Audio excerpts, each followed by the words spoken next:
On Tuesday, February 21st at 2:30 a.m., Irma Gonzalez woke to the sound of police pounding on her door. Dazed and bleary, she was told she only had minutes to evacuate her apartment before nearby Coyote Creek would overflow its banks and flood her place. Not far away, Rob Souza watched, trapped in his home, as water rose past his windowsill, first 1 foot and then 2 feet. He later told the LA Times that looking out his window was like looking at an aquarium. Finally, the window burst from the pressure and water poured into his home. Throughout the day and into the night, police and firefighters were going door to door in boats to tell people to evacuate. And when all was said and done, 50,000 residents of San Jose, America's 10th largest city, were urged to leave their homes as a 100-year flood swept through their city and destroyed their neighborhood. If the first time a resident is aware that they need to get out of a home is when they see a firefighter in a boat, then clearly there's been a failure. So, why the short notice? It turns out the lack of warning was due to a data quality problem. Original hydrologist estimates pegged the capacity of Coyote Creek at 7,400 cubic feet per second, but the true capacity was closer to 4,000 cubic feet per second, far below the 6,000 cubic feet per second coming off the reservoir. So maybe the data that drove the model was inaccurate, or maybe the calculations used to build the model were wrong, or maybe the model worked, but the data coming into the model was wrong. Or maybe everything was right with the data, but its meaning wasn't clear because it was presented without context. Now, maybe the Santa Clara Valley Water District has excellent data quality controls and strict provenance in place, in which case it should be easy to answer these questions. Or maybe they don't, and we'll never really know what happened. But one thing is clear, though. Something went wrong between the data and the action. For those of you who don't know me, I run engineering at MarkLogic. So my team makes software that manages data. And I bet a lot of you out there also make software that manages data for your organizations. So how many of you are involved in making software that manages data for your organizations? Put your hands up. OK, great. I have a great engineering staff. And when we create new software, my staff breaks down the capabilities that we want to include. They design creative solutions for them. And they estimate how long it's going to take to perform the various tasks involved in bringing them to life. My management team and I, we take those estimates and we use them to make decisions. I bet you do something similar. Now, I wasn't involved in the San Jose floods, and I know nothing about hydrology, but I do know my business. And I know that when I get an estimate from an engineer, there's context that comes with it. I use that context to decide what I can do with that estimate. I know how much confidence I can have in it. I know how much I can trust it. And that has nothing to do with trusting the engineer who made it. I mean, some of the stuff that we do is routine, but some of it has never been done before, and some of it was considered impossible until we did it. I know that these estimates, some estimates are likely much more accurate than others, and I have to factor that into my decision-making process. If I didn't have that context, I would not be able to make good decisions. So I'm guessing that the hydrologists at the Santa Clara Valley Water District know their data pretty well. I bet they understand the context of their data, but that data, when it's boiled down to just a few numbers, the context is lost. The numbers look accurate and precise. They're shiny and clean, and it's tempting to just trust them and use them. But they come from a process that's messy and laden with assumptions. These assumptions have become hidden as the numbers have moved from person to person, process to process, during their production and their dissemination. They have a history, a provenance that puts them in context. But that context is not preserved as the data moves through the process. When criminals steal a lot of money, they go through a process to strip it of its provenance, its lineage, and traceability so that it's impossible to know where it came from. It's called money laundering. That's basically what happened to this data. It's been laundered. So my father used to tell a joke. It was funny when I was 10, but now that I think about it, it's actually kind of sad. I'm going to tell it to you. That wasn't the joke, by the way. How do you weigh hogs without a scale? Okay, here's how. You find a nice, tall, straight tree, right? And then you cut the tree down, and you plane it so it's nice and smooth, okay? Then you find a big rock, and you put the tree on the rock so that it balances, right? And then you put the hogs on one end and you tie them all to one end of the tree. And then you start piling rocks on the other end of the tree, and you pile rocks on the other end, and you keep piling rocks until it balances again. So it's balanced out with the hogs on one end and the rocks on the other end, right? And then you know what you do? You guess the weight of the rocks. Why did my father tell that joke? Because he was an economist, and he knew that the data he used came from an imperfect process with lots of different assumptions. It was a cautionary tale to not trust data without knowing where it came from. I'm telling it to you because it's a great illustration of this concept of data laundering. You can end up with a number that looks legitimate. I mean, we weighed the hogs, right? But it's laughable when you consider its provenance. If you take just one thing away from the story of the San Jose floods, let it be that you cannot make good data-driven decisions without knowing the context of your data. Data without context cannot be trusted. This context, the provenance, confidence, lineage, other information about the data is called metadata, data about data. If you want to have confidence in your data, you have to manage its metadata as well. In a traditional relational world, most of this provenance metadata is generated in these ETL workflows when data is being moved from one place to another and being transformed in the process along the way, right? Most organizations have nowhere to put this metadata. So it's lost forever, like so much exhaust from their ETL pipes. Okay, last year, I talked in detail about MarkLogic's approach to integrating data from silos. So you ingest your data as is, right, from the source systems, and then you enhance and harmonize it as you need to, preserving its metadata and context. MarkLogic's indexes make everything you add to the record immediately queryable, without the need to predefine a schema that can fit all of your data. So you can be agile about your data modeling and build out your data hub as you go. Relationships between entities are modeled as semantic triples, which are much more expressive, flexible, and powerful than the primary foreign key relationships that you find in relational databases. And you can use these triples to model relationships, but you can also use them to model relationships between entities and concepts, and also between concepts and other concepts. And because the relationships all have names, they have meaning, and you can define the meaning. And you can use that meaning to construct new relationships or to infer new relationships from the relationships that you already have. So this is our multi-model approach, right, where entities are modeled as rich documents, and relationships are modeled as flexible, expressive triples. It's the power behind the promise that Gary made about flexible, cheaper, faster data integration. So to learn more about it, you can watch my video from last year, or hot off the presses, you can read the new O'Reilly book, Building on Multi-Model Databases. I think that's coming out either today or very soon. So there are so many benefits to this model, but right now I just want to focus on one that I mentioned briefly last year. So here's what I showed last year. Right? Provenance and lineage are stored with the data itself. So this allows the context to travel with the data wherever it goes. And MarkLogic's indexing technology lets you actually use that. It lets you query the data and the metadata together so you can use the data together with its context. So in the next half hour, I'm going to tell you a few more stories about data. While you listen to them, the relational part of your brain may be telling you that they're just impossible to solve. It might urge you to just give up and accept that this is just the way things are. But I want you to keep in mind the power of metadata and think about how being able to integrate all your data from all your different sources and to store and query any kind of metadata along with that data gives you new ways to solve these problems that seem intractable in the relational world. Okay, so luckily, despite about $100 million in damage and a few hair-raising pre-dawn rescues, no one was seriously injured in the San Jose floods. Not everyone is so fortunate.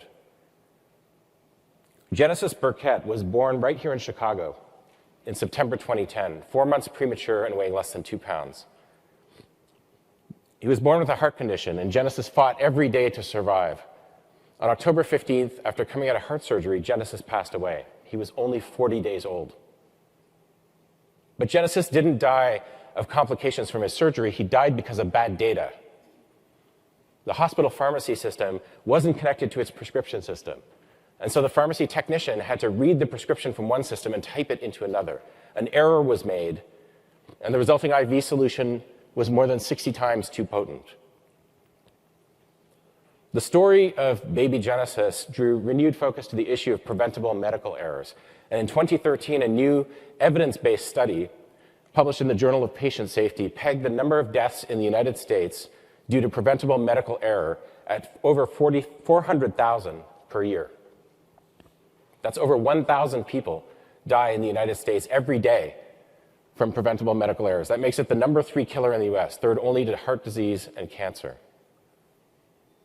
Now, it's impossible to say how many of these errors are due to bad data, but it's well established that this kind of swivel chair data integration is prone to significant error. Even with visual double checking, manual data entry has about a 1% error rate. In a field where even a single incorrect piece of data can spell disaster, one error in 100 is just far too many. And it's not just healthcare. In 2014, the California Auditor's Office issued a report that looked at accounting records at the State Controller's Office to see whether it was accurately recording sick leave and vacation credits. And they found instances where instead of 8 hours, people had recorded 80 hours or even 800 hours of leave in a single day. Remember that 1% data entry error rate? In this one case, that cost the state of California over $6 million.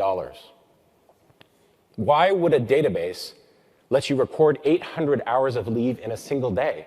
That makes no sense. The answer is that the database knows nothing about the semantics of the data. It doesn't know that there are only typically 8 hours of work in a day. It doesn't even know that the number being entered is hours. To the database, it's just a number. And unless the developer remembers to put validation rules in the application, it'll take any number at all. Relational databases let you define constraints, schema constraints, and use stored procedures to validate data. So why don't people use these? Because they're limited, inflexible, they're hard to change. Validation in a relational database is an all or nothing affair. If data is invalid, it is rejected. There's no real concept of partially valid or acceptably invalid data. That's why data has to be cleansed before it can even be loaded into the database. Do you ever notice that cleansed sounds suspiciously like laundered? Okay, we all know that the real world is much more complicated than this. So look at this example that I put up from last year. I put this example up and I said, look, the developer cheated on the schema. If I recall correctly, a lot of people in the audience knew someone who had done this at some point. So this data is invalid according to its schema. But I ask you, is the data wrong here, or is the schema wrong? If you were to cleanse this data, which phone number would you throw out to make it fit the constraints of the schema? And how would anyone know that that data had been cleansed? Wouldn't it be better, in this case, just to accept the data as is, record the record, and just flag that it didn't meet its schema constraints so that somebody could follow up on it later? With MarkLogic, you can do that. You can define flexible and fluid validation rules that execute in the database. You can choose to reject invalid data, or you can choose to accept it. If you choose to accept it, you can flag it so it doesn't get used until it's reviewed, or you can use it for some use cases, but not for others. Or you can make it available to some people, but invisible to others. You can effect whatever policy makes sense in the database. Now, all this talk about data validation may sound like a technical implementation detail, but what we're actually talking about here is assessing and ensuring data quality. And data quality actually means fitness for purpose. So data quality is tied to the earlier concept of provenance and lineage because you can't really assess quality without understanding where the data came from. It's perfectly reasonable to have a quality rule that says, in order to be fit for purpose, this data has to come from a trustworthy source. In fact, this is really common with our intelligence community customers. But think about the implication of this. You're not just validating the data, you're validating its provenance as well. And provenance is metadata. So you're validating the metadata along with the data. Who here thinks that would be pretty hard to do using schema constraints and stored procedures in a relational database? All right. Let me remind you what the schema actually looks like in a relational database. So where do you even put that metadata? How can you validate it? Can you even do this in a relational database? Of course, the answer is yes. You can. With careful schema design, clairvoyance, a bit of luck, and a lot of work, You probably can, but will you? The answer is no, you will not. You will not, because it's too hard to do. It's impractical to make it flexible enough to work properly.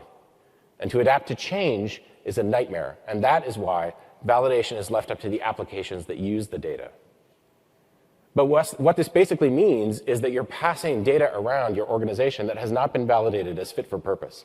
It may have been cleansed to make it fit into your schema, but far from ensuring quality, the cleansing process may actually be reducing quality by eliminating important data like that second phone number, or by laundering the data of its provenance, its context.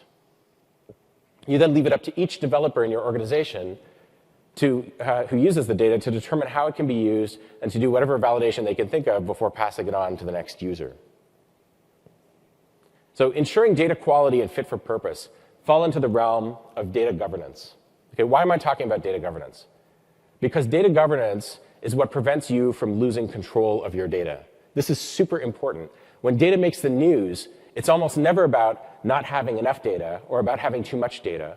The headlines you see are all about losing control of the data that you have. They're about data governance.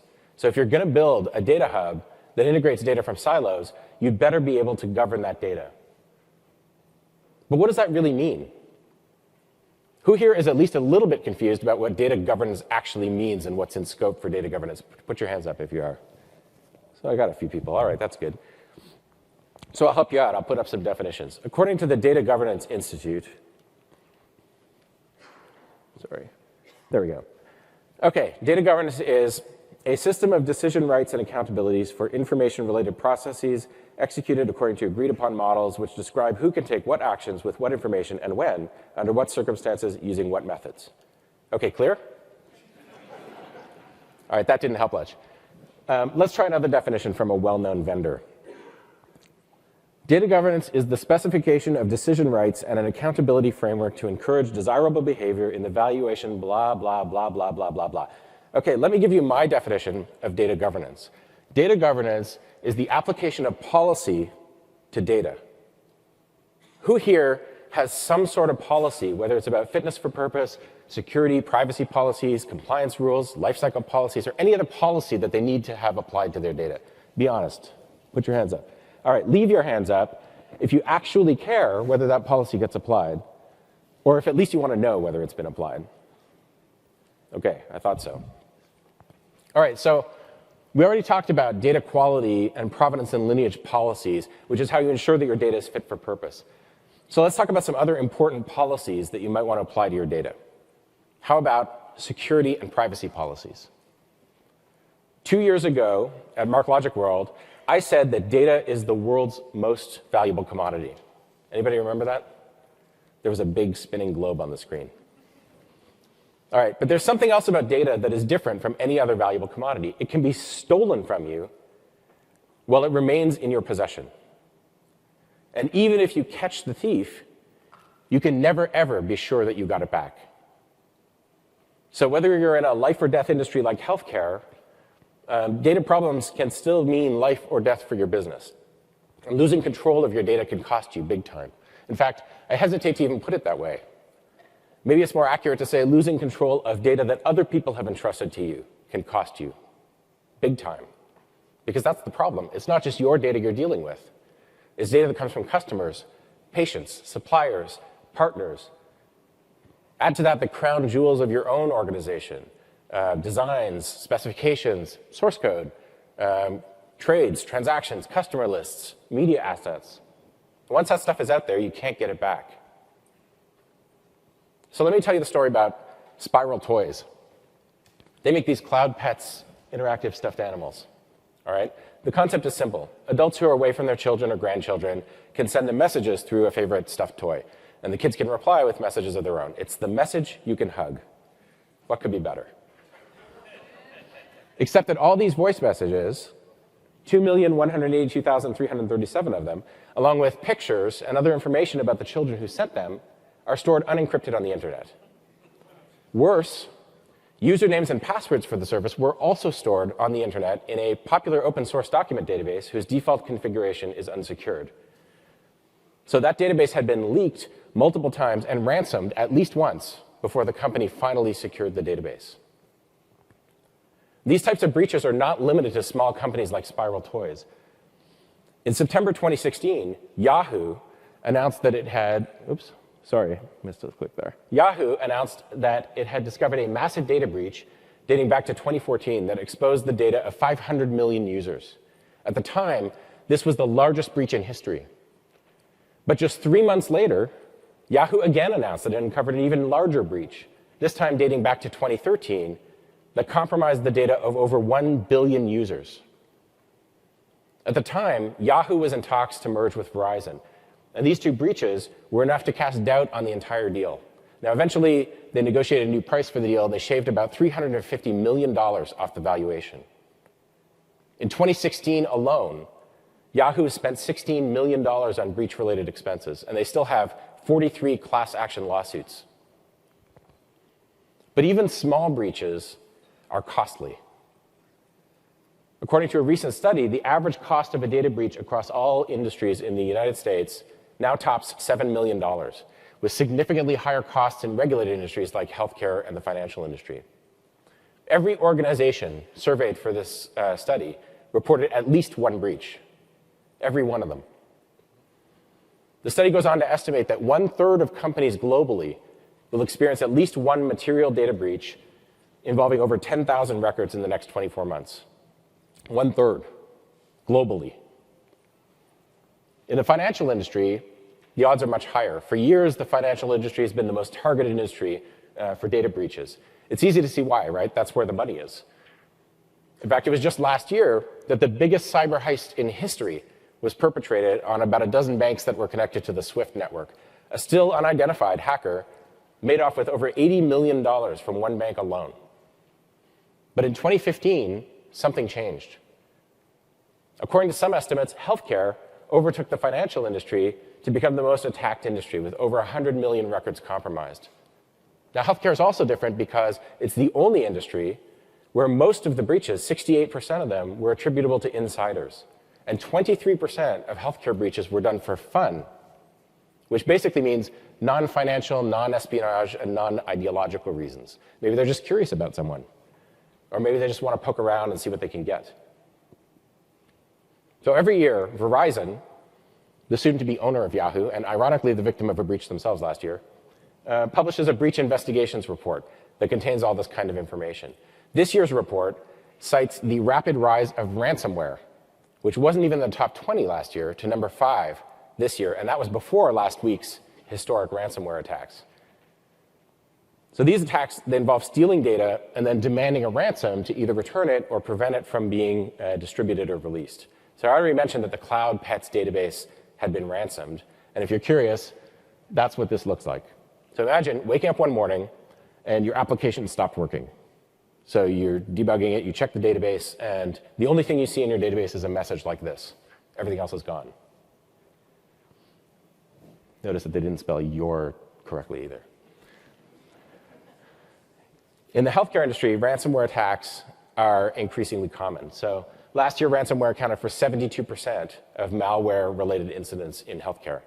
And I don't even have to put up those headlines because ransomware has been dominating the news cycle lately. But it's not just healthcare.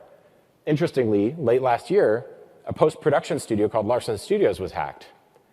And several shows from ABC, Fox, National Geographic, IFC, and Netflix were stolen. So as Gary said, there's been a lot of industry focus on improving network security. And for good reason, right? I mean, preventing intrusion into your network is a critical part of securing your infrastructure.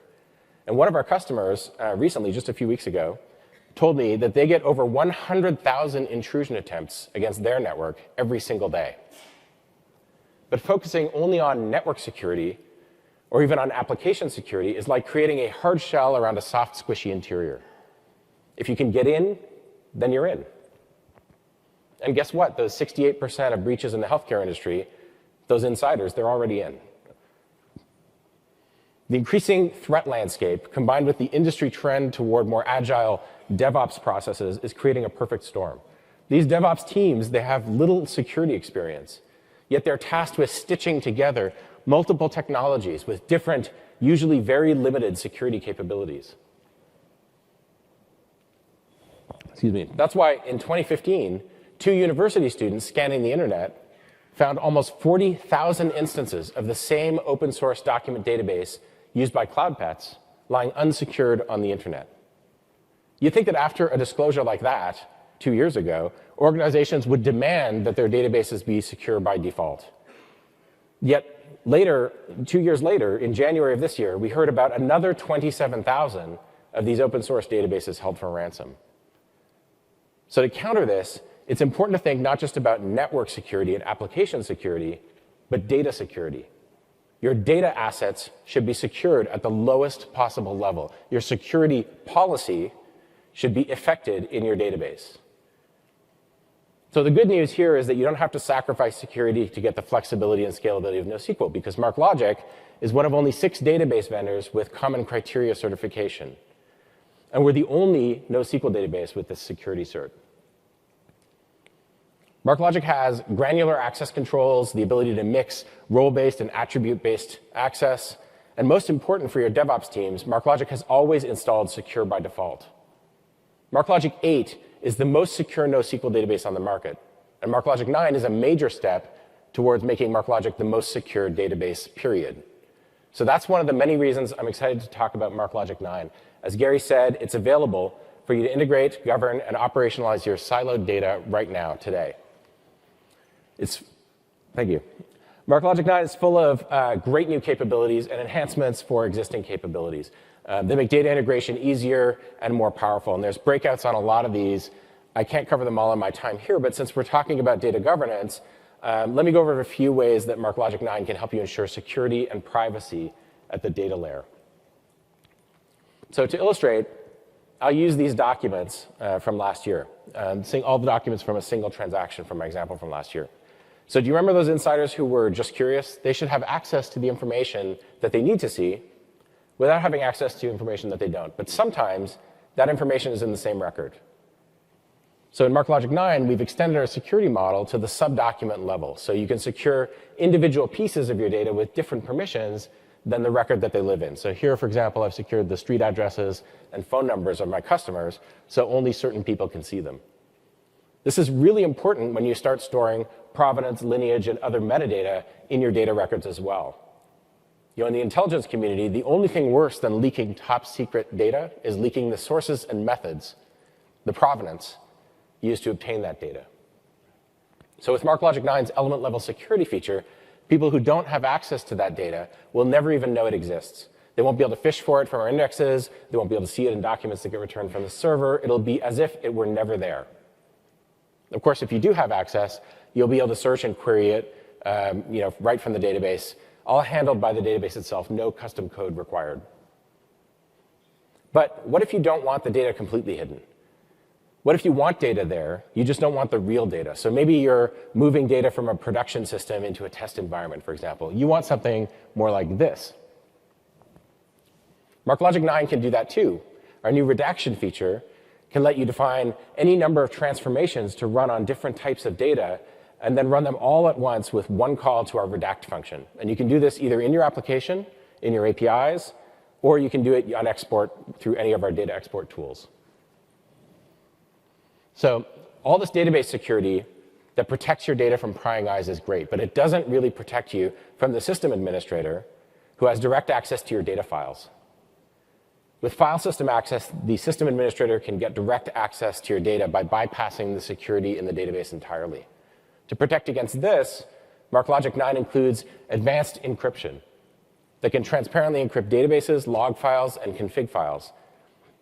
And this capability allows for separation of responsibilities. This is really important. So the system administrator, who has access to the files on disk, but then can't decrypt them, the DBA, who has access to the data through the system's built-in security model, but then can't have access to the files or the decryption keys, and the security administrator, who's a separate person, who has access to the decryption keys, but can't use them because she doesn't have DBA or file system access. This separation of concerns makes it much harder for insiders to steal data. And in fact, it actually enables new deployment models for customers who are very security conscious because they can confidently put their data in the public cloud while maintaining their encryption keys on premises. So I said earlier that governance is about applying policy to data. And a lot of policy is driven from inside your organization. But policy can also be imposed by outside rules and regulations. This is particularly true in industries like financial industry and healthcare. And staying on top of the changing regulatory landscape can be very challenging because rules can change often and you don't often have years to re-engineer all your systems to comply. In fact, today, banks have to track over 200 rule changes every day. It's hard to keep up with this pace of change, so no wonder that last year was a record year for fines in the financial industry. Banks last year paid $42 billion in fines, up 68% from 2015. And it's usually not enough to comply. You have to be able to demonstrate that you're in compliance. Regulators can request information from you at any time, and you have to be able to respond quickly to these requests, and no matter how complex they are. To do that, you need to have quick access to your data, and you need to be able to query it flexibly to answer any question the regulators may throw at you. You have to be able to go back in time to understand what you knew when you made certain decisions and be able to compare that with what you know today. And you need to be able to prove that the data you're using is legitimate. So our customers already know that MarkLogic's Ask Anything indexes make it perfect for answering questions that you never knew you had to ask. And MarkLogic's existing bitemporal feature can store data along 2 dimensions of time, so you can always go back and see what you knew and when you knew it. In MarkLogic 9, we've extended this capability with additional compliance features to protect against data deletions, updates, and wipes using time-based or event-based policies. So if you have to maintain data for a certain amount of time, or if you have to maintain data until a certain event happens, you can be guaranteed that MarkLogic will retain this data for you in compliance with your policies. You can send data to write-once storage as well, so that you can prove that the data that you're querying today is the same data that you stored at the time. Now, to help manage the life cycle of all this data, MarkLogic 9 lets you define a policy-based tiering system, including age-based policies that automatically manages the movement of data through its life cycle from fast storage to slower storage to queryable archive. So I've talked about the importance of data governance for the maintaining control of your data and define data governance as the application of policy, your policy, the policy you care about, to your data. I've talked about MarkLogic capabilities that make it easy for you to manage policies around data quality, provenance and lineage, security and privacy, compliance, and lifecycle management. But none of this really matters if your data isn't available when you need it. So it's equally important to be able to define policies around availability and SLAs.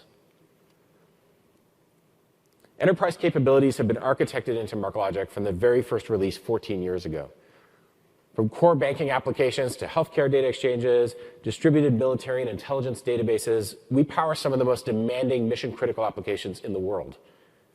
We have durability, consistency, availability, disaster recovery capabilities that can provide 5.9 availability to our customers. But we're not stopping there. In MarkLogic 9, we've made manageability improvements to make it easier to provide the highest level of data availability possible. Improvements like rolling upgrade, which lets you upgrade MarkLogic without taking your databases offline.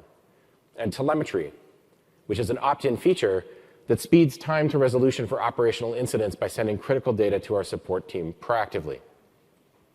Over time, our goal is to use this telemetry data to actually provide proactive support that can prevent production incidents before they happen. And all this is tied together with a new multi-cluster monitoring and management application called Ops Director. Ops Director gives you this single pane of glass to monitor and manage all your MarkLogic clusters in your organization, whether they're deployed on premises or in the cloud. Okay, so last year we talked about why and how to integrate your data from silos, and there are lots and lots of breakouts that will go deeper into that topic. And this year so far I've talked about the importance of being able to govern the data once you bring it together and the set of capabilities that MarkLogic has around that. But there's more to it than just bringing your data together and governing it. Obviously, the reason that you bring this data together in the first place is to do something useful with it. So MarkLogic 8 already has tons of great capabilities for searching, updating, querying, alerting on, aggregating, leveraging data that are all exposable through secure, queryable data service APIs. And in MarkLogic 9, we've made improvements to many of these capabilities. But there's one in particular that I want to call out here. So let's take a closer look at this transaction document. Right? This data here, these order line items, this is essentially tabular data. And despite what I said earlier about representing entities as documents, I have nothing against tables. Tables are great for tabular data. They're just not great for representing complex entities. But if you have data like this, it's useful to be able to query it as if it were a table, where you can group and sort and do aggregate calculations. MarkLogic 9 has a new capability to unlock the structured data that lives inside your documents. In MarkLogic 9, you can use a feature called template-driven extraction to extract this structured data from the source content and project it into a tabular form without having to actually explicitly transform it or remodel it into tables. This is really powerful because it lets you work on data as if you had transformed it without actually having to write ETL code or manage or govern the transformed data.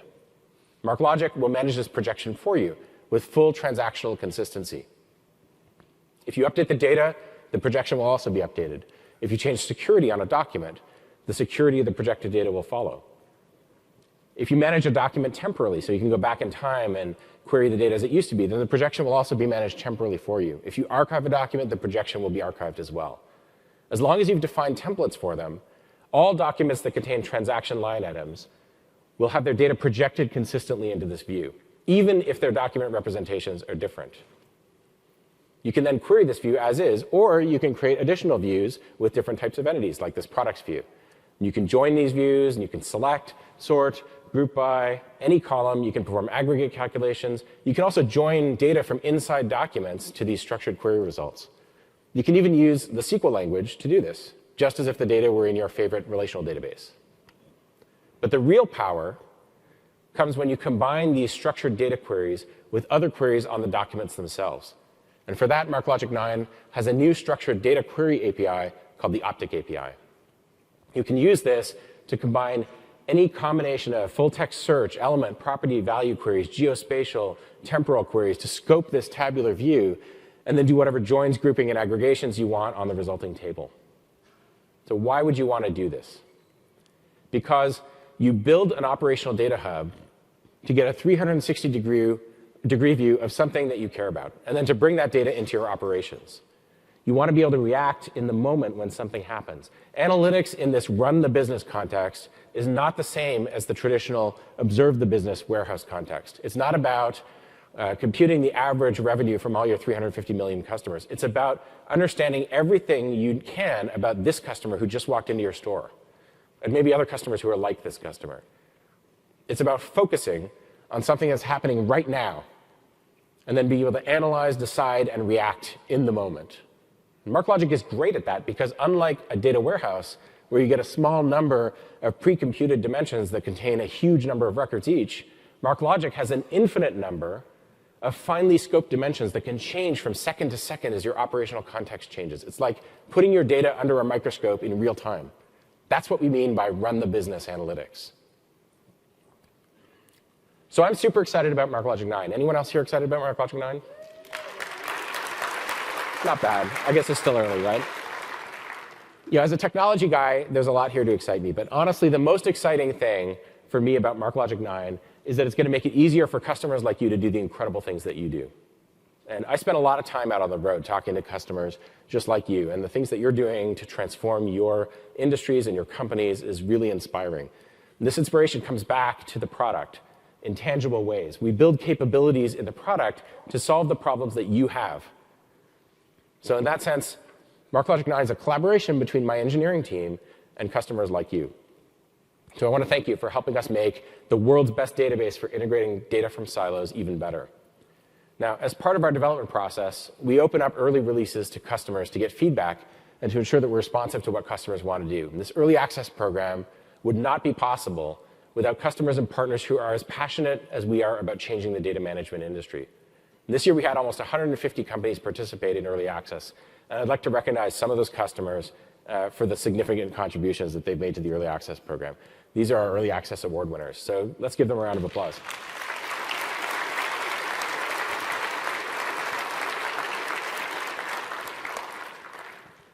So I've talked about a lot today. I've talked about the importance of integrating your data and how critical it is to govern it well. I've gone over just a few of the great capabilities in MarkLogic 9 that can help you do this. But there's a lot more, and you can learn more about all of these at the breakout sessions. We also have new training that we're launching today that's available from marklogic.com/training. In my discussions with customers, I've learned that many people think of data governance as a tax, something that's imposed on them by the information security or the CIO's office, but that's the wrong way to think about it. Proper governance of your data is not a tax. It's an enabler.